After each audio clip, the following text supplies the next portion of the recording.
Senhor, quebrantado diante de Ti, Pai.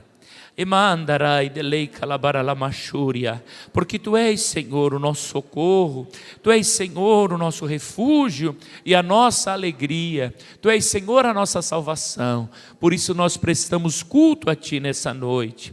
Usa agora o Teu servo com aquilo que o Senhor tem reservado para nós, em nome de Jesus. Amém. Glória a Deus.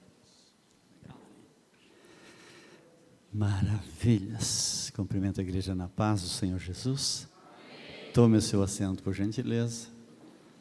Não precisa levantar muito, Gelson, que daqui a pouco eu começo a gritar aqui. Que prazer, que honra, que privilégio poder estar com os senhores nessa noite. É possível que alguém não goste muito do meu jeito de falar, porque eu falo muito devagar, e às vezes começo falando baixo, depois começo a gritar, mas eu me sinto honrado pelo convite, e louvo a Deus pela vida do pastor Elianai, pelo carinho em nos conceder essa tribuna para ministrarmos a palavra do Senhor. Quero louvar a Deus pela vida da minha esposa que me acompanha, meu filho Filemon, a nora Suelen e os irmãos Lídio Barbosa que nos acompanharam nessa noite. Também quero registrar aqui meu louvor a Deus por essa igreja. Congratulo-me com o pastor Elianai pelos 12 anos da igreja, recentemente comemorado. E desejo do meu coração, meus votos, que o Senhor prospere ainda muito mais esse ministério. Meus parabéns ao pastor, à família, e também a todo o corpo ministerial. Uma honra estar com a minha mãe, pastora Claudete, cunhado, pastor Alfeu, pastora Priscila, Joelso, secretário, o Áter, enfim, a família que está por aí. Eu observei, claro que eu já estou ficando velhinho, então a gente não enxerga muito bem, mas parece que eu percebi que tem rostos novos nesse lugar. E isso é bacana, isso é importante. Eu fico feliz porque então você percebe que está havendo um crescimento. E isso é muito lindo, é muito gostoso. Se você trouxe a sua Bíblia, você pode abrir ela comigo para a leitura de um texto. A menina me perguntou, a minha sobrinha me perguntou: tio, qual é o tema da mensagem? É sangue? O tema da mensagem é sangue. Evangelho de Jesus Cristo segundo São Marcos, capítulo 15, e o versículo de número 34, só esse versículo, que disse assim: a hora nona, clamou Jesus em alta voz: Eloi, Eloi, lama sabachthani, que quer dizer: Deus meu, por que me desamparaste?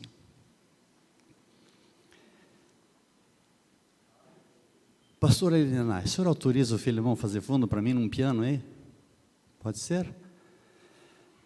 Isso. Normalmente, queridos, eu gosto de pregar dentro de uma linha de raciocínio. Às vezes eu começo a mensagem de trás para frente, de acordo com a direção do Espírito Santo, procuro sempre ficar na direção do Espírito Santo. No entanto, em vista do que está acontecendo nesses dias, essa semana, que é chamada de Semana Santa, e sabendo do comportamento da igreja nesses dias, dessa igreja, dessa instituição, que estão fazendo todas essas celebrações durante toda a semana, isso vai até domingo pela manhã. Quando você percebe isso, você sabe que cada um dos preletores, quer me parecer que cada noite é um diferente, é isso, pastor Renai? Cada um dos preletores vai, em vista do que é, trabalhar o assunto, a Páscoa. Eu sentei e fiquei perguntando para o Espírito Santo como é que eu deveria fazer a minha participação. Quem sabe para não me tornar repetitivo. Claro que você não pode fugir totalmente, mas para não me tornar repetitivo. Porque Páscoa, todo mundo sabe o que é, não tem a ver com coelho, não tem a ver com ovo de chocolate, tem a ver com morte, ressurreição, a tradução do vocábulo Páscoa, passagem, passar por alto, passar da morte para a vida, no caso de Jesus Cristo que morre e ressuscita, então tem a ver com isso. E normalmente quando a gente vai trabalhar esse assunto, quer se pregar o assunto.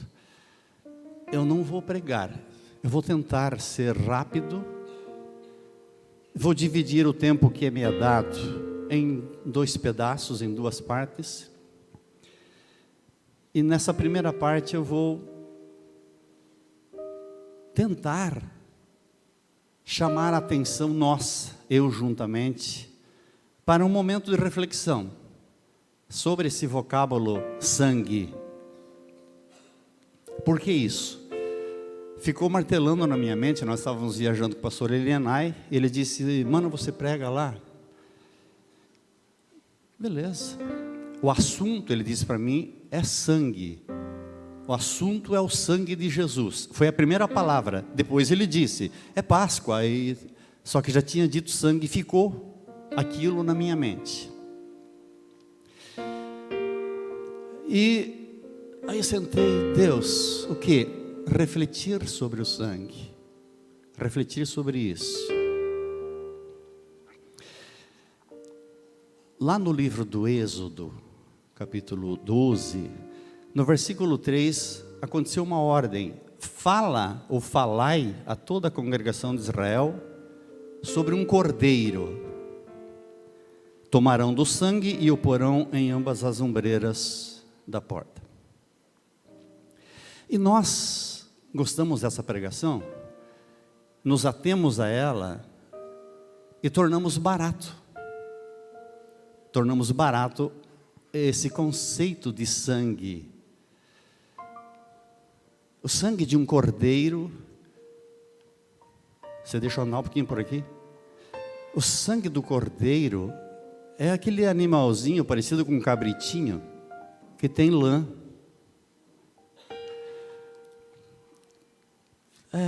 Para quem é acostumado a matar os bichinhos, nem liga a mínima. Degola, derrama o sangue numa bacia, asperge na porta, porque havia uma ordem. A gente costuma baratear coisas que não devem ser baratas. Menosprezar, desvalorizar. Até por conta da vida. Contaram para nós a história do cordeiro, porque havia uma determinação. Era para derramar o sangue, era para comer a família, aquele cordeirinho. Só que aquela situação era uma figura apontando para uma outra situação. Tratava-se de uma figura. Que figura era essa? Aquela sobre a qual eu quero discorrer um pouquinho. Eu não vou entrar em muita profundidade, mas quero lembrar o seguinte: um dia ia João pelo caminho, e a Bíblia disse que vinha vindo Jesus na direção dele. João olhou e disse: eis o Cordeiro de Deus que tira o pecado do mundo. O irmão ali até disse glória a Deus. Realmente, glória a Deus. Mas às vezes nós não chegamos a uma percepção, a uma afinidade com o conceito, eis o Cordeiro de Deus. Aquele Cordeiro de Deus, de quem João estava falando, que estava vindo na direção dele, havia sido profetizado a José por ocasião do nascimento dele.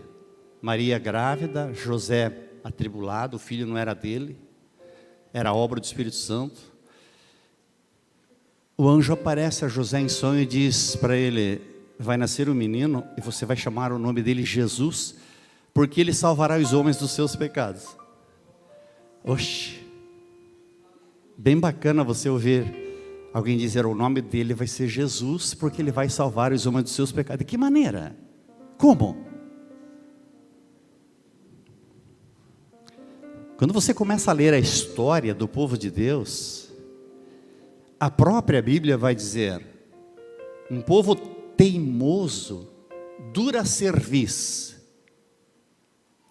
Sabe o que significa dura cerviz? Essa parte aqui da nuca não é flexível, nunca se curva. Isso é o ser humano natural. Aí eu amo dizer o nome dele é Jesus, porque ele vai salvar esses teimosos aí. Como? Essa gente que gosta de pecar, como é que vai salvar? João olha o Cordeiro de Deus, se referindo lá àquele Cordeiro da Páscoa. É Páscoa. E aqui nós entramos na reflexão. Na década de 50, houve um médico. Ele era de 1884 e ele escreveu um livro na década de 50, 1950 ele escreveu um livro. Como médico, ele disse assim, um médico francês chamado Barbet, Pierre Barbet, francês.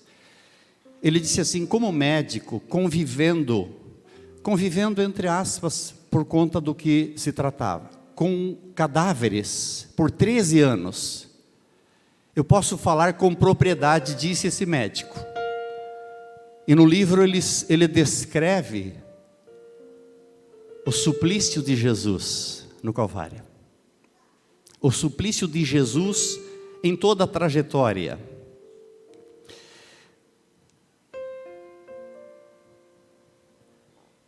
Para mim falar do suplício de Jesus, eu tenho que me lembrar primeiramente do céu. Eu não sei por que você é crente, por que você se permite que alguém te xingue de crente. Mas eu me permito ser xingado de crente por causa do céu. Eu amo a vinda de Jesus. E deixa eu dizer uma coisa para você, esse ser humano aqui, eu sou muito engraçado, eu estou ficando velho, mas eu sou um cara engraçado. Eu viajei com o pastor Nai outro dia, e depois eles contaram lá para a minha filha que veio aqui, o Luciano é um palhaço, por causa da minha natureza. Não falou isso? Por causa da minha natureza. Mas esse ser humano aqui, com as falhas que eu tenho, acredite, eu amo a vinda de Jesus. Eu tenho uma vontade que Jesus volte logo. Eu estava ali agora ajoelhado dizendo, Jesus, bem que o Senhor podia voltar antes de eu começar a falar. Entende? E aí eu penso no céu. Mas na tua cabeça não cabe a dimensão do céu, nem na minha. Cabe na sua? Não cabe. A gente tem assim um desenhozinho sobre céu. Como é que é esse desenhozinho? No livro do Apocalipse, a Bíblia diz assim que a rua é de ouro, os muros são de cristais, construídos sobre 12 tipos de pedras preciosas. A cidade tem 12 portas, cada porta é uma pérola. Está lá, um desenhozinho assim pequenininho, mas não cabe na nossa mente. Não precisa de sol, porque a Bíblia diz que o próprio Deus é a luz do lugar. Sabe essa coisa linda que você estava sentindo agora há pouco aqui? Agora ficou meio quieto porque o pastor Luciano começou a falar. Mas agora há pouco você estava sentindo uma coisa boa. É só assim uma centelha da glória. Aleluias. Aleluias. Mas não cabe da tua cabeça. Paulo escreve na primeira carta aos Coríntios, capítulo 2, versículo 9, ele disse assim, o olho não viu, o ouvido não ouviu, não desceu lá no coração as coisas que Deus preparou para os seus. Ele estava dizendo, não cabe na tua cabeça. A Bíblia disse que Jesus era de lá, veio de lá. João escreve dizendo assim, capítulo 1, versículo 1. No princípio era o verbo estava com Deus e o verbo era Deus. Estava lá, nesse lugar que não cabe na sua cabeça. Aí no versículo 14 desse evangelho, capítulo 1 de João, o texto disse assim, e o verbo que estava lá se fez carne habitou entre nós e vimos a sua glória como a glória do unigênito de Deus. Todas essas coisas são bonitas. Aí o Dr. Pierre disse assim, queria contar para vocês como é que era a história, que nós às vezes não absorvemos. Estava no jardim do Getsemane, orando, disse para os discípulos, fica um pouco aqui que eu vou mais na frente. Ele não queria orar junto com os discípulos por uma razão. Que razão seria essa?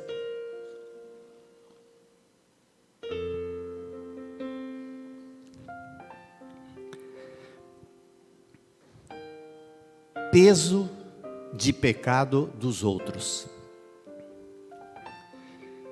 O peso do meu pecado. A Bíblia disse que ele se retirou, a sua angústia era tanta, que ele suou grandes gotas de sangue. Os 4 evangelistas falam sobre a crucificação e a ressurreição. Somente Lucas cita as gotas de sangue, porque Lucas era médico, e ele sabe o que acontece. Isso quem fala é o Dr. Pierre.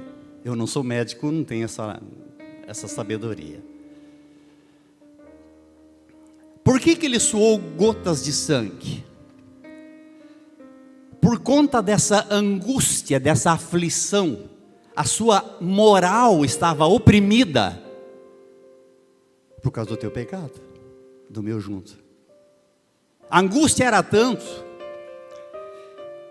que aquelas veinhas minúsculas, chamado de vasos capilares, que estão debaixo das glândulas sudoríparas, se esticaram e se romperam, e se misturaram com o suor das glândulas sudoríparas, e verteram para a pele. Era muito peso, era muita pressão. Diz o doutor que trata-se de um fenômeno extremamente raro, incomum absolutamente.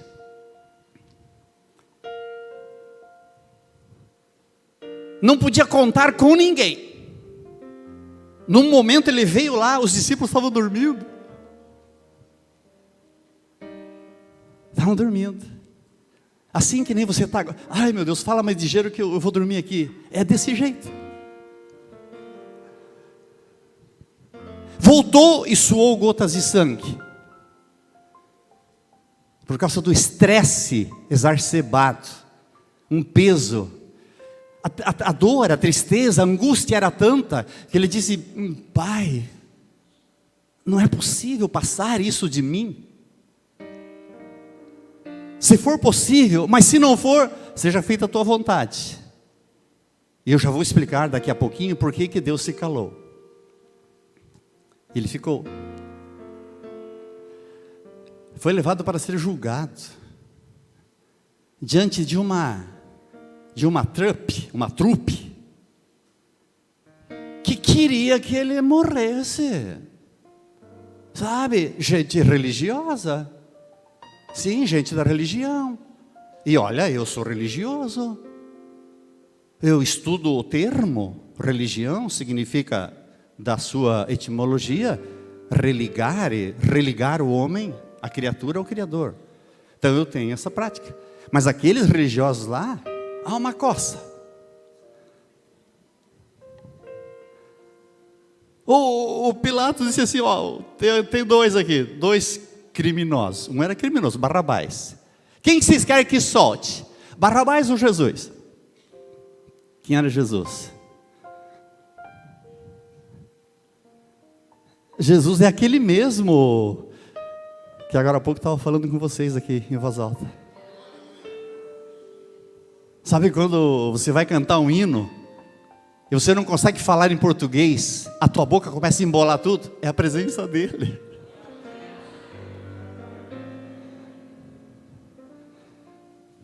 Quem que é para soltar? Barrabás. Mata Jesus. É? É por isso que nós estamos celebrando a Páscoa. Amarraram Jesus no pátio do lugar, pelas mãos, pelos pulsos, despojado, despido, em uma haste, um pau lá do pátio. E açoitaram ele com uma azorrague. A lei determinava. Quando digo a lei, estou falando de homens legalistas que queriam fazer cumprir a lei lá do livro de Deuteronômio, que dizia que não pode dar mais do que 40 lambadas. Então eles, em respeito àquela lei, não queriam saber se o réu era vítima de violência, vítima de religiosidade. Não queriam saber isso. Só queriam respeitar a lei. Então não pode dar mais do que 40 lambadas. Por isso, eles costumavam contar as lambadas, os açoites, até 39 açoites, para que não houvesse um erro. Só que deixa eu explicar uma coisa para você.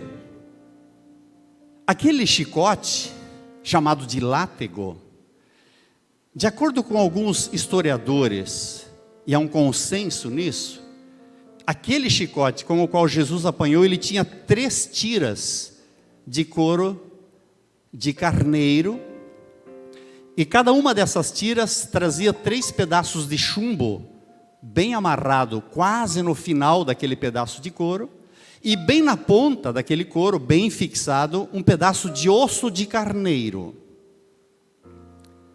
para que o golpe fosse muito eficiente. Ele feria muito, e o pedaço de osso penetraria na carne, até nas terminações, até nos nervos.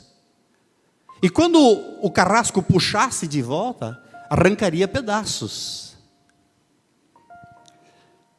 Mas eu disse que são 3 tiras de couro. 39 vezes 3, 117 lambadas. Em uma carne, em uma pele, que havia vindo lá do Getsêmani, já todo arrebentado. O sangue havia escorrido já no Getsêmani, e começou a secar na pele, mas os vasos ainda estavam dilacerados. Agora, quando os carrascos golpeiam, aquilo se rompe de novo. Não importa onde acertassem, porque de fato não havia um tratamento justo. Havia uma legião de demônios nas regiões celestiais, instigando homens cheios de pecados contra alguém que eu amo tanto. Sabe, alguém que olhou para mim, quando eu olho para mim, eu fico pensando: Deus, por que tu me amou? Por que me amou desse jeito? Mas Ele olha para mim, com todas as minhas travessuras, as minhas palhaçadas, e me ama.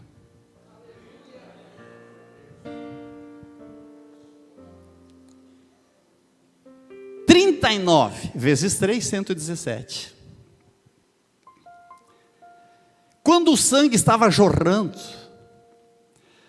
eles vestem em Jesus uma túnica, porque eles queriam fazer uma zombaria, dizendo que ele seria o rei dos judeus. Então, vestem nele uma túnica. Ninguém fez um curativo, só coloca a túnica por cima das feridas, das chagas. Fizeram uma coroa de espinho. Eu não estou contando nenhuma novidade para vocês. O meu assunto é sangue. Uma coroa, quase um capacete. Dizem as pesquisas que os espinhos daquela coroa eram mais duros do que os espinhos da acácia, que é um espinho extremamente duro. Muitas pontas virados para dentro. Quando aquilo espeta no couro cabeludo, dizem os médicos, e diz o Dr. Pierre, que não tem nenhum lugar que corra tanto sangue quanto o nosso couro cabeludo, porque está muito repleto de vasos. E os espinhos espetaram, riscaram, rasgaram, e o sangue escorreu. Você consegue ter noção da dor? Você consegue imaginar a dor? Você já pensou na dor de um camarada amarrado a um poste, levando cada chicotada dessa, o tamanho da dor arrancada ali de dentro? Só por causa de uma coisa.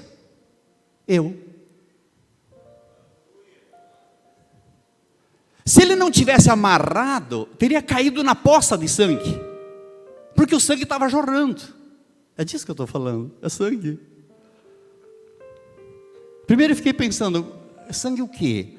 É sangue para perdoar pecado, é sangue purificador, é sangue para lavar. João disse assim: se confessarmos os nossos pecados, o apóstolo João, ele é fiel e justo para nos perdoar, e o sangue de Jesus nos purifica de todo pecado. Aleluia.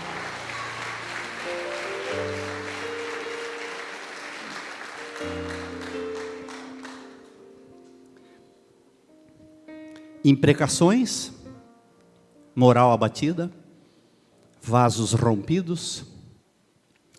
Agora tem que caminhar para o lugar onde vai ser crucificado. Amarram as mãos com umas cordas e os soldados vão meio rebocando ele, porque ele está muito fraco. Aquele homem está muito fraco. Algumas pesquisas mais contemporâneas dizem que a cruz não era desse jeito, tá? Isso aqui é um símbolo. Aliás, aqui fizeram um símbolo bem bacana aqui. Mas mais ou menos, eu quero pensar que era mais alto do que isso. Mas mais ou menos essa linha. Só que essa travessa aqui, ela não ficava lá na cruz esperando trazerem o réu.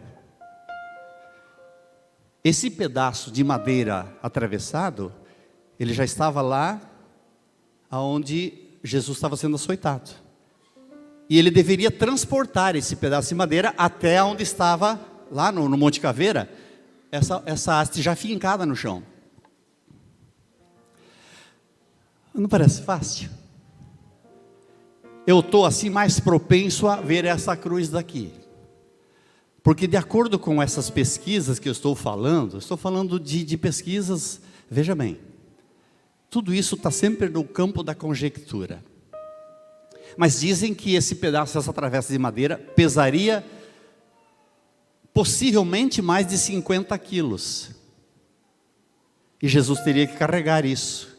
Fraco, o sangue já estava grudando na túnica, porque ele apanhou muito. Então estava grudando naquela túnica, a própria coroa já estava grudando no couro cabeludo, porque era sangue. E carregaram um pedaço de madeira, que seja 50 quilos.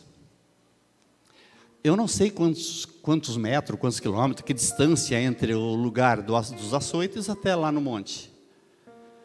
Há sempre uma discordância de opinião, até porque é uma história de 2000 anos.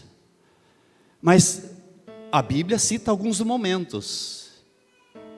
Jesus estaria descalço, sem sapatos, o sangue escorrendo pelas pernas, porque ele havia sido despido, agora colocaram uma túnica em cima dele, por deboche.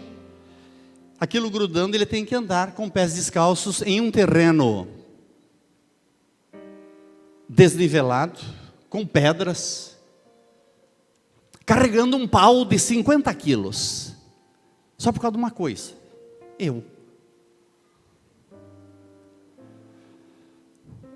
a Bíblia disse que ele caiu algumas vezes, não está usando calça compridas, não está usando um vestidão, aquela túnica, caiu de joelhos sobre pedras algumas vezes, em um joelho que já estava ferido, e uma pessoa que já estava machucada, enfraquecida. Mais sangue. Quando se levanta, porque alguém o ajudava a levantar, alguém agarra nas feridas e machuca. Cada vez que alguém pega na ferida, dói. E quando levanta, tem pedras grudadas no joelho. Isso é sangue. De repente Jesus cai, diz o texto sagrado, eu não estou lendo porque eu disse que eu não queria pregar, eu só queria fazer essa reflexão. Jesus cai,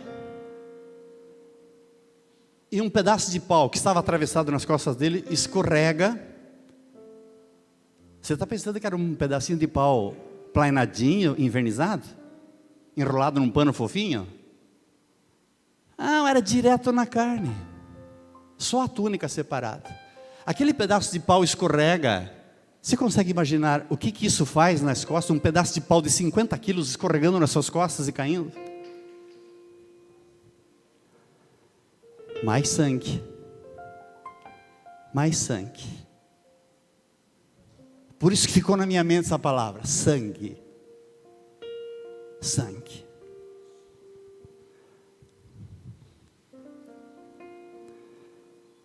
Levam ele meio arrastado. Teve um momento que alguém ajudou a carregar aquele pedaço de pau, mas chega lá no monte.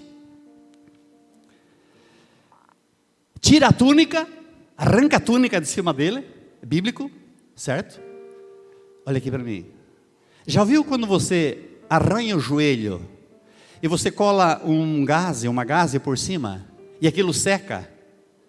Quando você vai arrancar, cada fio da gaze te faz quase chorar de dor.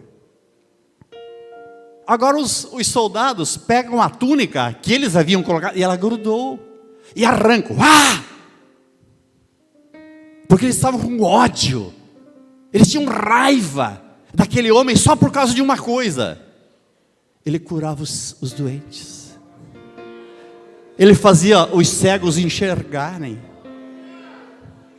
Ele fazia o homem lá do tanque de Betesda, 38 anos frequentando Betesda. Ele chega lá e pergunta se quer ficar curado.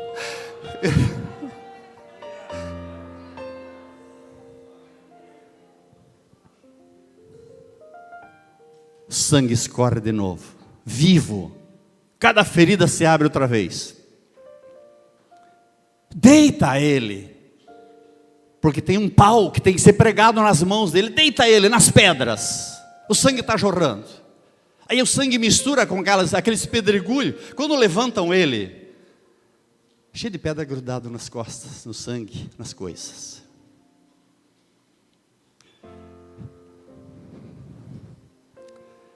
Não há uma definição sobre essa mesinha aqui. Há uma discussão, porque dizem que havia duas dessas, teria sido pregado cada pé com uma crava, com um cravo daqueles. Presta atenção, o que era um cravo? Não é aquele prego bonitinho que você compra aí na construtora. Era um pedaço de ferro bruto, não cromado, áspero, pontiagudo, e o ferro era quadrado. Não faz diferença se tinha lugar para apoiar os dois pés um só. Eu gosto da teoria que era um pé em cima do outro. Pega um prego daquele, as mãos já estavam pregadas. E aquele prego atravessa os dois pés. Mais sangue. Mais sangue. As mãos escorrendo, o corpo escorrendo, as feridas se abrindo.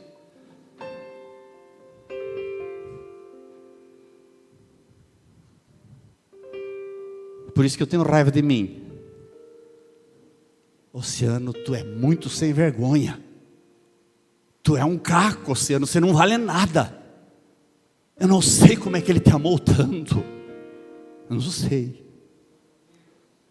Me amou tanto, escreveu meu nome num livro e fez uma promessa: um dia eu volto para te buscar.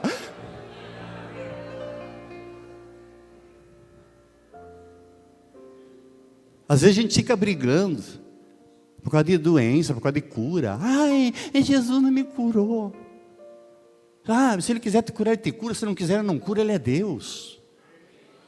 Aleluia. Mais sangue. Levanta, fica bem lá em cima. O corpo meio pendurado assim. Todo alanhado, todo arrebentado. Discutem se o prego estava na palma da mão. Esse médico Pierre disse que estava aqui atrás, até por uma questão de haver uma maior segurança para o corpo não despencar. Mas ele estava vivo, estava respirando. Sabe quando você bate as costas, você não consegue respirar? Agora você está todo arrebentado, você não consegue respirar. Você vai ter dificuldade de puxar o ar, porque quando você puxa o ar, a mão estica no prego e o pé dói lá embaixo. Eu não estou falando dessa dorzinha, da martelada que você deu. Estou falando de dor. Há todo um peso em cima dele. E não é o peso dele. Ele não fez nada para merecer isso. Ele só amou você. Ele olhou para você e disse: gostei desse cara, eu quero comprar ele, vou pagar por ele. Só por isso.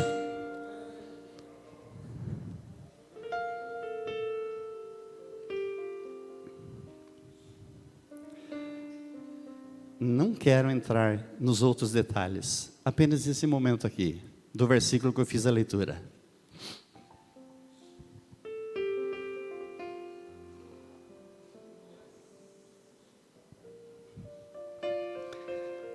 Se esforçou, se esticou naquela situação, levantou a cabeça e gritou: Eloi, Eloi, lama sabachthani.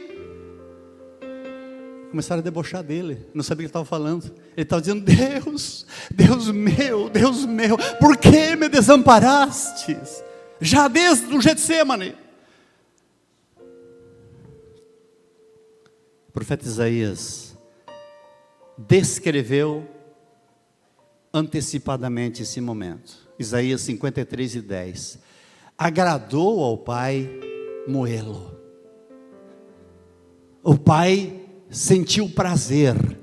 O meu filho saiu daquele céu que você não sabe como imaginar e decidiu pagar, derramar todo o sangue dele para que eu fosse perdoado.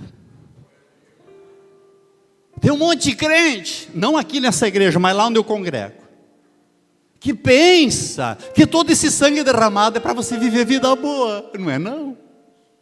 Ai, agora eu sou crente, viver uma vida boa. Vai não. No mundo tereis aflições. Então por que tanto sangue derramado? Por causa da vida eterna. Por causa da vida eterna. Aleluia.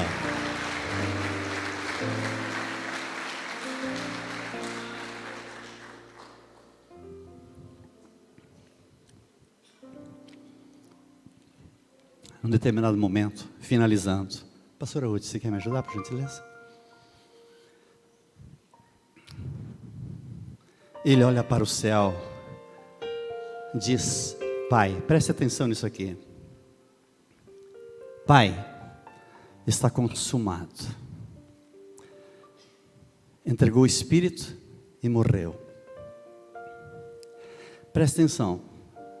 Dentro de tudo que estava acontecendo ali, a última gota de sangue escorrendo. Ele dizendo: Pai, entrega o meu espírito, aquela última gota escorrendo. Pelo corpo inteiro, saiu lá naquele pé ferido e vai em direção à Terra, ao planeta Terra. Uma gota de sangue. Quando ela caiu no chão, a terra tremeu, a terra tremeu, a terra sacudiu, as pedras se fenderam, os sepulcros se abriram, o céu ficou escuro, porque uma gota dele caiu na terra, a última. Aleluia, aleluia, aleluia, aleluia. Eu vou encerrar desse jeito. Fique em pé, por gentileza, por favor.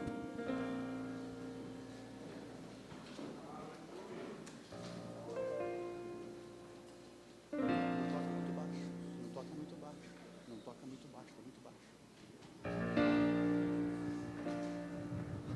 Pode dar um pouquinho de som no piano, Joelson, por gentileza.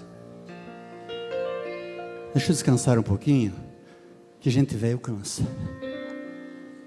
Meu coração está disparado. É por isso que eu falo devagar. Aleluia. No começo era apenas um menino trabalhando com seu pai. Era só um carpinteiro que pregava sobre salvação e paz. Ele andava pelo mar da Galileia, com o seu jeito amoroso de falar. Mas aquele carpinteiro pregador começou a incomodar. Suas mãos curavam cegos e aleijados e sarava corações. Muitos pobres eram bem alimentados pelas multiplicações. Os necessitados vinham aos seus pés, esperando um milagre conseguir. E com isso os inimigos levantaram e vieram lhe ferir. De repente o carpinteiro aparece, carregando uma cruz pelo caminho. Já não era um carpinteiro, era apenas um cordeiro tão sozinho. No Calvário foi subindo devagar, derramando sangue quente pelo chão. Com os pés e mãos sangrando, ele estava anunciando salvação. Jesus morreu como um cordeiro, ressuscitou sendo leão. Foi um simples carpinteiro, sendo autor da criação.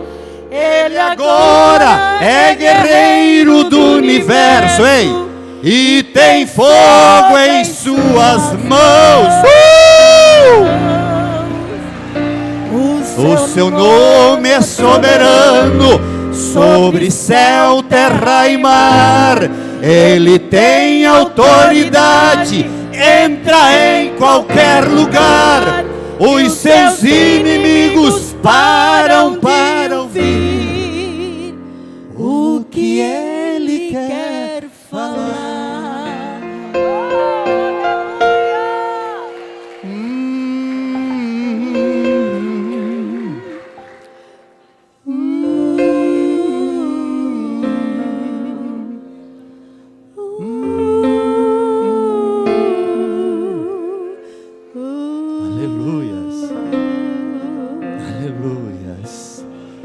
De repente o carpinteiro aparece, carregando uma cruz pelo caminho. Já não era um carpinteiro, era apenas um cordeiro tão sozinho. No Calvário foi subindo, cante comigo, devagar, derramando sangue quente pelo chão. Com os pés e mãos sangrando, ele estava anunciando salvação. Jesus morreu como um cordeiro, ressuscitou sendo leão. Foi um simples carpinteiro, sendo autor da criação. Ele agora é guerreiro do universo e tem fogo em suas mãos. O seu nome é soberano sobre céu, terra e mar. Ele tem autoridade, entra em qualquer lugar. Os seus inimigos param para ouvir o que Ele quer falar. Os seus inimigos param para ouvir o que Ele quer falar. Você pode aplaudir o Senhor Jesus? Aleluias! Obrigado, pastor Nai.